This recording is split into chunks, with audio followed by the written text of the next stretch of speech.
So I'm sure you're like me, that when you were younger, you had great courage. I mean, you could go out and try new things, and it was just actually for the thrill of adventure. And maybe when you get older, you get a little bit more hesitant about trying new things, or you have a little bit more fear that comes in your life. And sometimes that happens with age, that we just lose our courage. But you know what? I know a guy in the Bible, his name was David, and he was a great warrior and soon to be a great king. And you would think David wouldn't be afraid of anything. I mean, he was the guy who cut off the head of Goliath. But yet we see him running from Saul. He's running for his life, and he's afraid, and he runs actually to the priest. So let me read what happens. 1 Samuel 21, 8 and 9. David goes to the priest, and Elimelech is a priest, and he says, "Don't you have a spear or a sword here? I haven't brought my sword or any other weapon," because the king's mission was so urgent.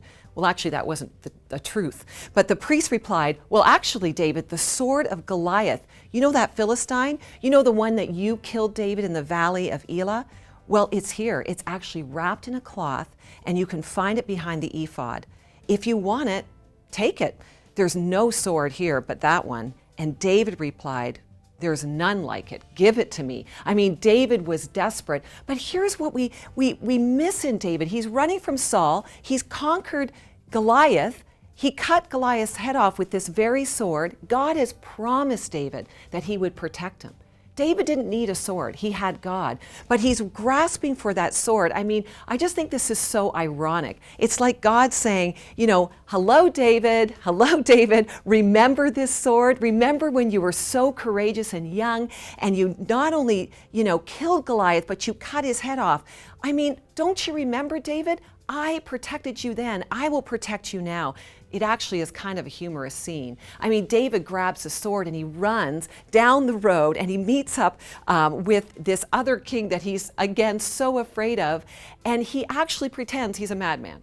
I mean, think about this. People get paid to act, they could win Oscars for this scene.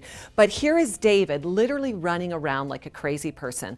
1 Samuel 21 says, that day, so he grabs a sword, that very day, David runs from Saul, and he went to Achish, to the king of Gath.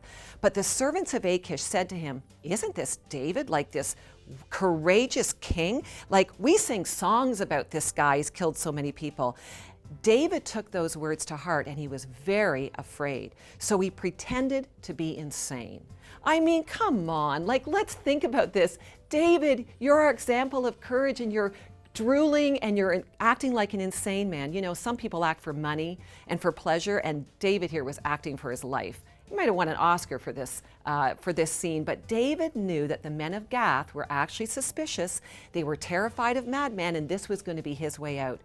Do you see what's happening? This courageous young man is now grasping for swords, again, forgetting that God was the one who gave him Goliath. He's now acting like a madman, forgetting again that God is the one who is going to give him courage, who is going to protect him. All that energy, all that worry for nothing. Have you lost your courage? Are you running around grasping for straws, maybe, grasping for swords, forgetting what God has done for you in the past? Are you actually acting like a crazy person? You are forgetting that God is not only with you, but he is your protector. He is the one who will guard you. He is the one who has you covered. Do not lose your courage. Trust in God. I'm Lorie Hartshorn.